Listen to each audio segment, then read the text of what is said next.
and assessment types, processes, and procedures. Instructional decisions requiring assessment data. Formative assessment में हम जिस तरह से भी ऑनगोइंग फीडबैक प्रोवाइड करते हैं, ऑनगोइंग जो फीडबैक के बेस पे स्टूडेंट और टीचर्स की जो लर्निंग है वो इफेक्टिव होती है, इससे स्टूडेंट्स जो है वो उनकी स्ट्रेंथ और वीकनेसेस को भी हम हाईलाइट करते हैं। हमें टाइमली एडजस्टमेंट करने का जो चांस मिलता है वो भी हम फॉर्मेटिव इवैल्यूएशन में कर सकते हैं, जैसे कि क्विज, क्लासरूम डिस्कशंस और पीयर असेसमेंट्स की जाती है। समेटिव इवैल्यूएशन में हम at the end of the time at the learning outcomes जो है वो चेक करते हैं कि आप जो भी आपकी कंक्लूडिंग जो टाइम होता है, जैसे हम सेमेस्टर के एंड में और आपकी लर्निंग जो एंड होती है जिसपे उसमें जितने भी आप एक समरी प्रोवाइड करते हैं स्टूडेंट की अचीवमेंट की और मास्टर की, उसको समेटिव इवैल्यूएशन कहा जाता है, असेसमेंट कहा जाता है, जिसमें फाइनल एग्जाम्स हैं, स्टैंडर्ड टेस्ट है और स्टैंडर्डाइज टेस्ट के साथ साथ एंड ऑफ यूनिट असेसमेंट भी आप इसको कह सकते हैं। डायग्नोस्टिक असेसमेंट वो होती है जिसमें स्टूडेंट्स की जो प्रायर नॉलेज है और स्किल्स है उनको असेस किया जाता है कि उनमें क्या कौन कौन सी नॉलेज अवेलेबल है और कितना उनको कोई कंटेंट के हवाले से और किसी स्किल के हवाले से इंफॉर्मेशन मौजूद है। इसमें हम जितनी भी डिफिकल्टीज हैं, जो प्रॉब्लम्स हैं, इंडिविजुअल नीड्स अगर रिक्वायर्ड है तो वो उनको एड्रेस किया जाता है और उसके मुताबिक जो है वो अपने जो पर्सनलाइज लर्निंग है, पर्सनलाइज्ड इंस्ट्रक्शन है वो प्रोवाइड की जाती है। इसमें प्री टेस्ट हो सकता है, रेडीनेस असेसमेंट हो सकती है और डायग्नोस्टिक इंटरव्यूज लिए जा सकते हैं। Then it comes placement assessment. ये इसलिए यूज की जाती है कि हम स्टूडेंट्स की रेडीनेस को चेक करें और स्पेसिफिक किसी कोर्स और या एजुकेशनल प्रोग्राम्स के लिए हमें जब स्टूडेंट को प्लेस करना है तो हमें पता होना चाहिए कि उसका इंस्ट्रक्शनल लेवल क्या है और उसमें क्या अप्रोप्रिएट एबिलिटीज और स्किल्स उसमें मौजूद हैं, जिसमें आप ऑडिशंस ले सकते हैं, पोर्टफोलियोज बना सकते हैं, प्लेसमेंट एग्जाम्स हो सकते हैं, सो मेनी थिंग्स जो है वो आप इसमें ऐड कर सकते हैं। फिर जनरल प्रिंसिपल्स ऑफ असेसमेंट देखें तो जब भी आप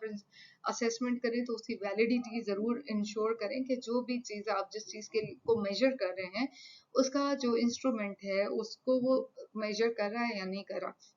वैलिडिटी किसी चीज की इंटेंडेड लर्निंग आउटकम्स को जब भी हम देखते हैं तो क्या उसमें कोई बायसनेस नहीं है, कोई डिस्टॉर्शन तो नहीं है, कोई ऐसे मसले तो नहीं है, तो हम बेसिकली जब भी कोई असेसमेंट करें तो उसकी एक्यूरेसी जरूर मेंशन करें, मेजर करें कि हमारी जो लर्निंग की, हमारी जो असेसमेंट की एक्यूरेसी वो कितनी है, वैलिडिटी कितनी है। फिर रिलायबिलिटी के आपके जो टेस्ट है उसकी कंसिस्टेंसी क्या है, स्टेबिलिटी क्या है, वो जरूर देखा जाए ताकि आप डिफरेंट कॉन्टेक्स्ट में डिफरेंट टाइम पीरियड में आप उसको देखें और फिर ये चेक करें कि जो रिलायबिलिटी है वो किस तरह से आप इंश्योर करेंगे कि क्या जब भी ये आप टेस्ट एडमिनिस्टर करते हैं वो उसके रिजल्ट्स आपको कंसिस्टेंट मिलते हैं या नहीं मिलते। देन फेयरनेस चेक की जाती है कि ओवरऑल स्टूडेंट्स की इक्वल अपॉर्चुनिटी प्रोवाइड की जाए, उनके नॉलेज और स्किल्स को डेमोस्ट्रेट किया जाए, कि वो प्रॉपर तरीके से उनसे कहा जाए कि आप हर एक को चांस दिया जाए, हर एक बच्चे को चांस दिया जाए, बच्चा प्रॉपर तरीके से क्लास में पार्टिसिपेट करे, किसी एक की तरफ बायस नहीं होना चाहिए आपको। आप डाइवर्स लर्नर नीड्स को भी एड्रेस करते हुए डिफरेंट मेथोडोलॉजीज को अडॉप्ट कर सकते हैं, स्टूडेंट्स को बता सकते हैं, स्टूडेंट को चेक करें और फिर उनको देखें कि किस तरह की उनको ये नीड है लर्निंग की, तो उनको बीइंग अ टीचर आपने ज़रूर एड्रेस करना है। फिर ऑथेंटिसिटी बहुत ज़रूरी है कि इसका ये प्रिंसिपल बहुत ज़्यादा इफेक्टिव है कि आप कोई भी अगर टास्क दे रहे हैं उसको रियल वर्ल्ड टास्क के तौर पे देने और स्टूडेंट की जिंदगियों के फ्यूचर एंडेवर्स को देखते हुए आप ये देखें कि उन्होंने फ्यूचर में करना क्या है और वो किस पर्पस के लिए इस चीज को हासिल करना चाह रहे हैं, तो उसकी ऑथेंटिसिटी बहुत ज्यादा जरूरी होती है कि जब भी आप स्टूडेंट की असेसमेंट करें तो उनको ये देखें कि क्या ये नॉलेज और स्किल्स मीनिंगफुल वे में फ्यूचर में ये अप्लाई कर सकते हैं या नहीं कर सकते। फिर आ जाते हैं assessment and the instructional process. इसमें आप सबसे पहले गोल सेट करते हैं, गोल आपके स्मार्ट होने चाहिए, मेजरेबल होने चाहिए, अचीवेबल होने चाहिए, रेलेवेंट और स्पेसिफिक होने चाहिए, टाइम बाउंड होना चाहिए कि आपके टाइमली आप उन गोल्स को अचीव कर सके। फिर जो गोल्स हैं वो इंस्ट्रक्शनल प्लानिंग और अलाइनमेंट के मुताबिक होना चाहिए, आपकी लर्निंग ऑब्जेक्टिव्स और आपकी जो इंस्ट्रक्शन है वो दोनों कनेक्टेड होने चाहिए, तभी आप प्रॉपर तरीके से कोई भी अचीव कर सकते हैं, कोई भी जो भी आपके टास्क हैं वो इजीली आप हासिल कर सकते हैं। इंस्ट्रक्शनल प्लानिंग में आप डिसीजन लें कि आपने किस तरह की इंस्ट्रक्शन देनी है, कौन सी टीचिंग मेथोडोलॉजी यूज करनी है, क्या स्ट्रेटजीज यूज करनी है, कौन से रिसोर्सेज होंगे, लेसन प्लान करना, एक्टिविटीज इंक्लूड करना, एजुकेटर्स को असेसमेंट डिफरेंशिएट करना कि डिफरेंट इंस्ट्रक्शंस जो है वो किस तरह से प्रोवाइड की जा सकती हैं, स्टूडेंट्स की जो डाइवर्स नीड्स हैं उनको हम कैसे एड्रेस कर सकते हैं। Then progress monitoring assessment data आपको ये भी अलाउ करता है कि एजुकेटर्स स्टूडेंट्स के प्रोग्रेस को मॉनिटर कर सकते हैं, गोल्स और ऑब्जेक्टिव्स को जहन में रखते हुए ओवर द टाइम पीरियड उन्होंने क्या चीज़ अचीव की है। रेगुलर प्रोग्रेस से स्टूडेंट के जो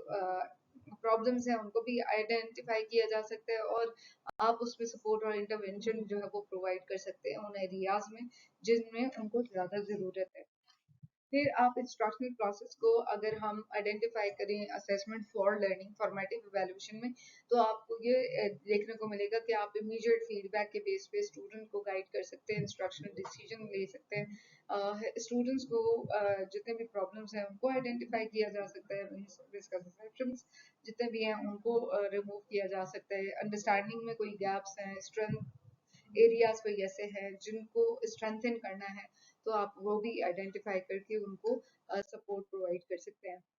assessment as learning self assessment and reflection, जिसमें आप स्टूडेंट की को खुद कहते हैं कि आपने जो भी सीखा है आप उस पर रिफ्लेक्ट करें कि आपने क्या, आपको किन किन एरियाज में ज़्यादा ज़रूरत है, ताकि हम और उनका मेटा कॉग्निटिव स्किल्स जो है वो एम्पावर करें कि वो डिफरेंट तरह से सोच सकें और फिर अपनी ओनरशिप ले सकें कि उन्होंने अपनी लर्निंग की जो जर्नी है उसको किस तरह से लेके चलना है। असेसमेंट ऑफ लर्निंग जो कि समेटिव असेसमेंट है जिसमें आप इस तरह से लर्निंग पीरियड को इवेलुएट करते हैं, स्टूडेंट्स को इवेलुएट करते हैं कि उन्होंने पूरे इस जर्नी में क्या हासिल किया,